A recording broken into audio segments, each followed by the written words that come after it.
2 जून है, इस समय मैं शाह मार्केट में हूँ। शाह मार्केट का मतलब हजरत हसन मानी साहब की याद आ जाती है, और याद ताज़ा करनी इसलिए ज़रूरी है कि उनको 1 साल से भी ऊपर हो गया है, और कुछ बहुत महत्वपूर्ण मेहमान उनके यहाँ आए हैं, उनकी कमी भी खेल रही है, और मैं उनसे बात भी करूँगा। उत्तर प्रदेश के लखनऊ में सूचना विभाग से हैं, मैं सर से बात करूँगा, पूरा परिचय लूँगा।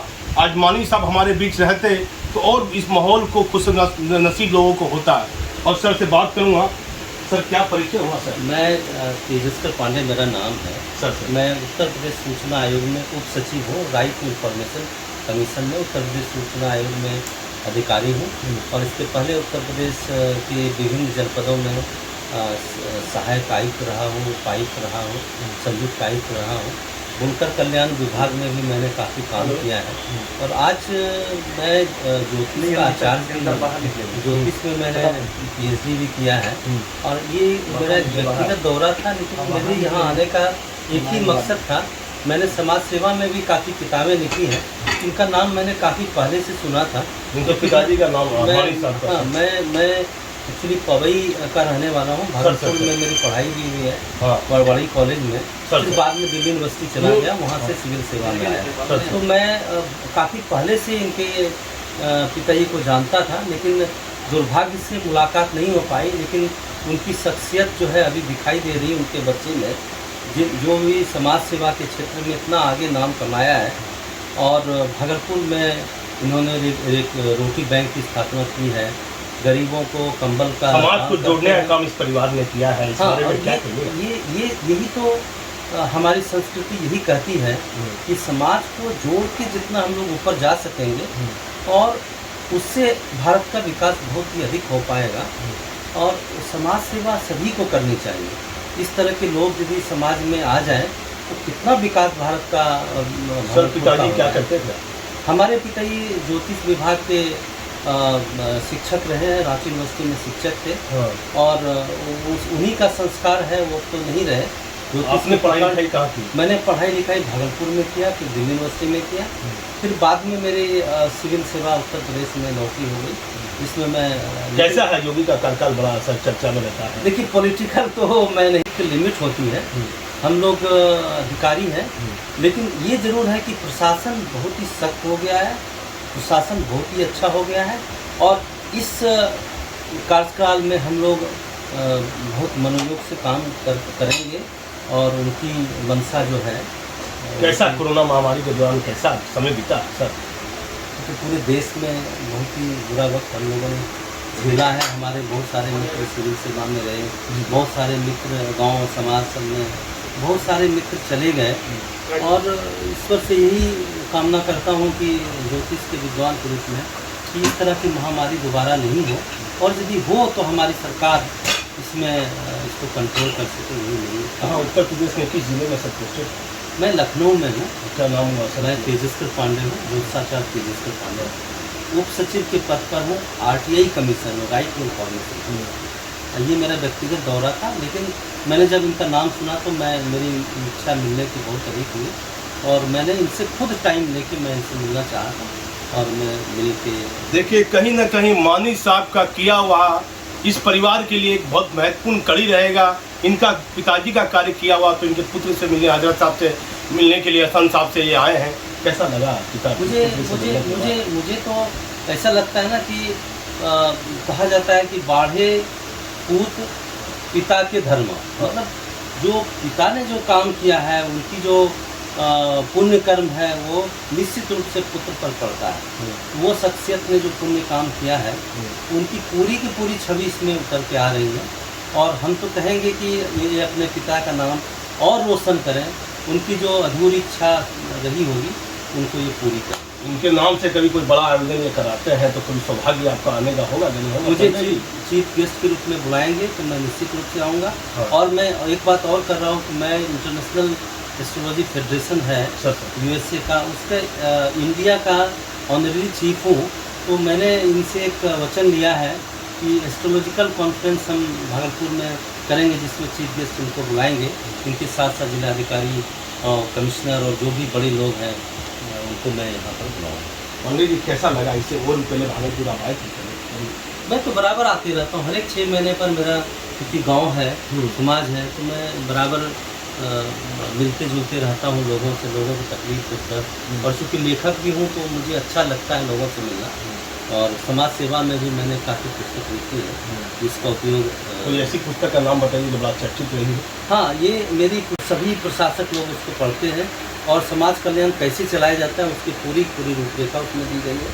सामाजिक विकास एवं समाज कल्याण, सामाजिक वैयक्तिक सेवा कार्य, सामूहिक सेवा कार्य, ये सब सारी मेरी पुस्तकें सोशल वर्क में चलती सर हैं। बिहार में कई IAS IPS यूपी से जुड़े हुए हैं, जैसे ADG जितेंद्र कुमार है, जी। बेनीपुर के हैं, और कई IAS नैयर स्नैन खान है, लखनऊ के नवाब है।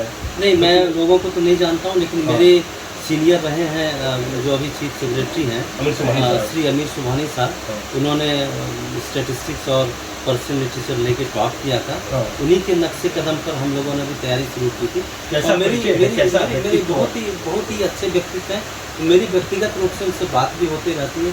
कभी भी कोई समस्या मैंने भागलपुर में समझी है तो मैंने उनका मदद लिया है और उन्होंने बहुत ही अच्छे तरीके से इसको, हम तो उनको भैया भैया ही बोलते हैं और तुरंत रिकॉग्नाइज करते हैं। अब देखिए, अमीर सुबहानी एक बड़ा नाम है पूरे बिहार में।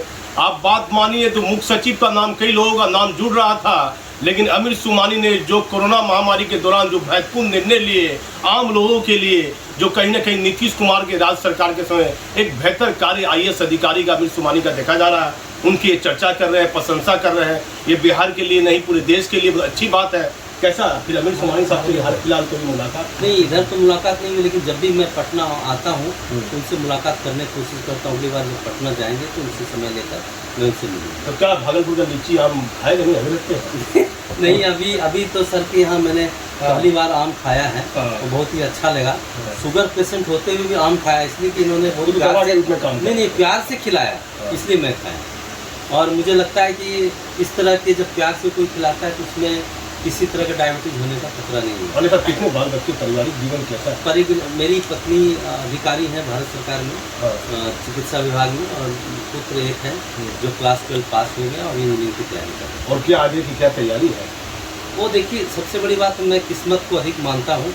प्रयास तो सभी करते हैं, जब वो ईश्वर की इच्छा होगी। तो सर मऊ में रह रहे हैं क्या लखनऊ में? नहीं, मैं लखनऊ में। तो इसके पहले मैं बुनकर विभाग में भी सहायक आयुक्त था।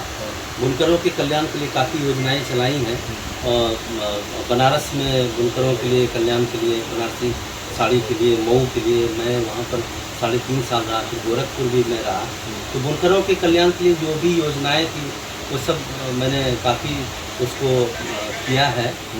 बहुविध फंड हमने जो सरकार की तरफ से था उसमें बुनकरों के लिए, गरीब बुनकरों के लिए, मुस्लिम बुनकरों के लिए, जो भी शादी से संबंधित थी, उनके बिजली से संबंधित थे, पावर लूम के लिए जो सहयोग देना था उनको, वो सब दिया गया फ्री ऑफ कॉस्ट। उनके जो मार्केटिंग के लिए जो उनके बुनकरों के जो कपड़े बनाए जाते हैं उनको देश विदेश में प्रचार करने के लिए उनके लिए एक तरह से हैंडलूम एक्सपो का आयोजन किया गया लखनऊ में, बनारस में, दिल्ली में। और बुनकरों को जो उत्पाद होते हैं उस पर जो पुरस्कार मिला जाता है, कभी पुरस्कार, वो भी दिया गया।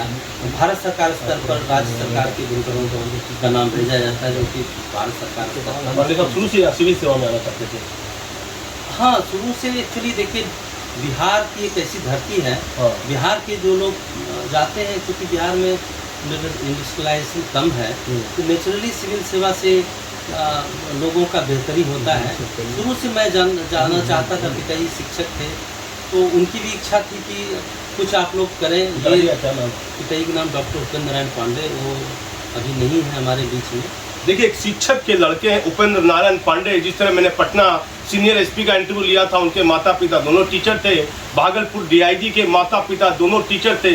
तो शिक्षक कैसा, पिताजी का जीवन में कैसा प्रभाव आपके जीवन में? मैं तो अभी बहुत ही मुझे दुख लग रहा है कि हमारे बीच में नहीं है, लेकिन उनकी जो शिक्षा है काम आती है। उन्होंने संस्कृत पढ़ाया हम लोग को, गणित के साथ सिविल सेवा में मैंने संस्कृत को लिया और संस्कृत के माध्यम से मेरे जो संस्कार हैं वो अच्छा चल रहा है। और उनकी जो जीवन शैली थी, मैंने उनको देखा कितने पैसे मिलने के बाद भी धोती कुर्ता और खड़ाओं में रहते, तो कभी भी उनको मैंने पूछा कि आपके एक पुत्र भारतीय सिविल सेवा में है, एक पुत्र जुडिशरी में है, एक पुत्र उत्तर प्रदेश सिविल सेवा में, कैसा लगता है पिताजी आपको कुछ घमंड होता है? बोले नहीं बेटा, मैं जो हूँ वही हूँ, ये सब ईश्वर का दिया हुआ घमंड किस बात का। सर पिताजी का 2 लाइन कोई संस्कृत का सुनो, आज गुरुवार का दिन है, कुछ याद आपको ऐसा हो, दर्शक सुनेंगे पूरे बिहार की। तो मैं बताऊँ, गुरु ब्रह्मा गुरु विष्णु गुरु देवो महेश्वर, गुरु की उन्होंने ये बताया तो गुरु की सेवा करिए, बड़े लोगों की सेवा करिए, और जो नीचे तबके के लोग हैं उनको किसी भी तरह की परेशानी में मत डालिए, नहीं तो आपका जीवन दुर्भावनापूर्ण हो जाएगा। दुख में से काम करते हैं, आपके साथ जो ड्राइवर काम करते हैं उनकी सबसे ज़्यादा इज्जत करिए, उनको भी सर सर कह के पुकारिए। और यही मेरी जीवन की ये है कि मैं जहाँ पर पोस्टिंग हूँ, क्लर्क से लेकर चपरासी तक को सर कह के ही संबोधित करता हूँ। इसलिए लोग बोलते हैं कि कोई घमंड नहीं है मुझे, किस चीज़ का घमंड? पिताजी का प्रभाव गया है जीवन पर? हाँ, नहीं, वो प्रभाव नहीं, पूरी तरह से आना चाहिए। हाँ। अभी भी कोशिश कर रहा हूँ उनके बताए गए दिशा निर्देशों पर चलने के लिए, ताकि हम लोग भी अपने जीवन में अधिक ऊपर जा सकें। आप देखिए, पांडे जी को किसी प्रकार का अहंकार नहीं है और बेहतर तरीके से काम कर रहे हैं, सबको जी लगा के बात करते हैं। हजरत साहब से भी मैं 2 लाइन बात कर लेता हूँ कि इस मौके पर हजरत साहब कैसा है? हजरत साहब कैसा लग रहा है? जी बहुत ही अच्छा फील कर रहा हूँ कि जनाब तेजस्कर पांडे जी, जो कि एक वरिष्ठ अधिकारी हैं उत्तर प्रदेश सरकार में और सूचना आयोग से जुड़े हुए हैं, ये सरकार द्वारा एक ऐसा डिपार्टमेंट दिया गया है पब्लिक के लिए, जहाँ से वो अपने बहुत से मसाइल को हल करने के लिए कोशिश करते हैं और करते रहते हैं। कैसा पिताजी की याद आती है? 1 साल से अधिक हो गया है, उन्हीं का किया हुआ, अल्लाह की कृपा से नेक बंदे थे। हाँ, ये सब पिताजी की दुआएं हैं, उनकी नेकियों का सिला है कि जिसके नतीजे में आज भी लोग यहाँ से प्रेम रखते हैं, और उन्हीं के सदक़े में हम सबको प्रेम मिलता है लोगों से। मानी साहब की कमी कहीं ना कहीं खलती है, कहीं है बहुत ज़्यादा खलती है। और एक लेकिन क्या है, परंपरा है, एक दुनिया का निज़ाम है, कुदरत का एक कानून है कि जो आया है उसे जाना है। मानिक साहब का कोई चुनाव, कोई चिन्ह, कोई सम्मानित, ये दोनों सरकारी पैसे से हैं, आपका कुटुंब हमेशा लोगों को सम्मानित करता रहा है। जी जी, मानी साहब हमेशा ये कहते थे कि इज़्ज़त बांटो, इज़्ज़त मिलेगी, खिदमत करो, खुदा मिलेगा। लिहाजा हम लोग चाहते हैं कि भाई जो भी सेवा हो सके, अपने बड़ों की इज़्ज़त करना है, छोटों पर शफ़क़त करनी है, हर एक से मोहब्बत से पेश आना है और अखलाक से पेश आना है, यही हमारी पूंजी है। और जितना हम इसे इस्तेमाल करेंगे, लोगों के दिलों में अल्लाह ताला मोहब्बत डालता है और उनकी मोहब्बत हमारे दिलों में डालता है, तो यही सबसे बड़ा समझिए सरमाया है। अगर हमें मोहब्बत मिल गई, हर किस्म की दौलत मिल गई, क्योंकि दौलत जिसके पास भी है वो एक दिन ख़त्म हो जाएगी और मोहब्बत मरने के बाद भी ख़त्म नहीं होगी। अब देखिए, इस परिवार ने, शाह मार्केट परिवार ने कभी भी ये किसी को छोटा और बड़ा नहीं माना, सभी लोगों को सम्मान दिया है। इस आपको ज़्यादा सा मैंने गुस्सा नहीं देखा, मेरा बहुत लंबा परिचय, आपको भी मैं किसी प्रकार गुस्सा नहीं देख रहा हूँ, कोई अहंकार आपके मन में नहीं दिख रहा है। ये देखिए, सबसे बड़ी बात है कि गुस्सा आएगा तो आपके शरीर का खुद नुकसान होगा। आपके शरीर में ऐसे केमिकल्स आएंगे जिससे बीपी बढ़ जाएगा, तमाम बीमारियां आ जाएंगी। तो गुस्सा तो कभी नहीं रखना चाहिए, लेकिन इंसान है, गुस्सा आता है, हम लोगों को कभी कभी आता है, लेकिन उसको कंट्रोल करने की शक्ति भी ईश्वर देते हैं, उसको हम लोग कंट्रोल कर लेते हैं। और यही जीवन का मूल मंत्र होना चाहिए कि गुस्से पर कंट्रोल करें, और गुस्से से कई बार गलत डिसीजंस हो जाते हैं। इसलिए मैंने देखा सर को भी अभी कोई गुस्सा नहीं है, चेहरे में मुस्कान है। तो ये प्रत्येक आदमी को, आपको भी मैं देख रहा हूँ, सर्किट हाउस में मुलाकात हुई, आप हंसते रहते हैं और आपके जो केस है एकदम वाइट है, और इससे क्या है, और एक शांति के स्वरूप को दर्शाता है।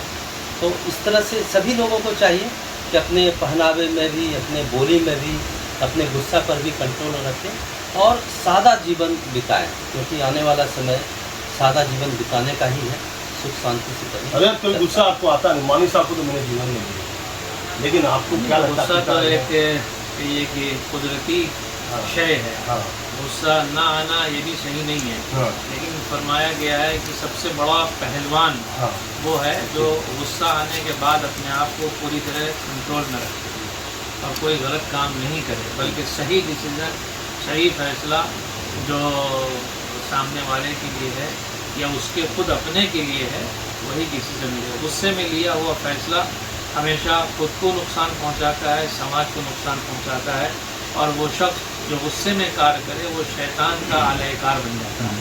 अब देखिए, मैं पांडे जी से अंतिम परिचय ले लेता हूँ। सर, पूरा परिचय एक बार दे दीजिए, बिहार की जनता में खबर दे। मैं ज्योतिषाचार्य तेजस्कर पांडे उत्तर प्रदेश सिविल सेवा में हूँ और इसके पहले उपायुक्त था प्रवर्तन उद्योग निदेशालय में।